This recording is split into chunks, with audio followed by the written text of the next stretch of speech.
കർത്താവ് ചില ഗിഫ്റ്റുകൾ കൊടുത്ത് ഈ കാലഘട്ടത്തിൽ മക്കളെ ജനിപ്പിക്കുക. ചില പിള്ളേർ 2ാം ക്ലാസ് അല്ല 2 വയസ്സ് 3 വയസ്സ് 4 വയസ്സ് കഴിയുന്നവർ ബൈബിള് ബൈഹാർട്ടാണ്. നമ്മൾ ഏതെങ്കിലും ഒരു വചനം ചോദിച്ചാൽ എവിടെയാണ് കിടക്കുന്നതെന്ന് വെച്ചാൽ അത് കൃത്യം പറയുക.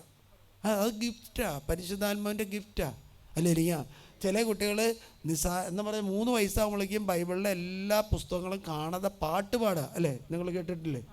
കണ്ട, അതൊരു ഗിഫ്റ്റാണ്. അപ്പോൾ കർത്താവിന് മനസ്സിലായി ഈ കാലഘട്ടത്തിൽ ഭൂമിയിലേക്ക് വിട്ടവൻ ഏതായാലും പഠിക്കില്ല, അവിടെ പഠിപ്പിക്കാൻ ആളുമില്ല. അതുകൊണ്ട് എന്തായി, പരിശുദ്ധാത്മാവിനെ കൊടുത്തു. അപ്പോൾ എന്തായി, ജന്മത്തിൽ മക്കളെ ജനിപ്പിക്കുന്നതിന് മുമ്പ് പ്രാർത്ഥിച്ച് ഒരുങ്ങി നോമ്പെടുത്ത് ഉപവാസമെടുത്ത് പ്രാർത്ഥിക്കണം.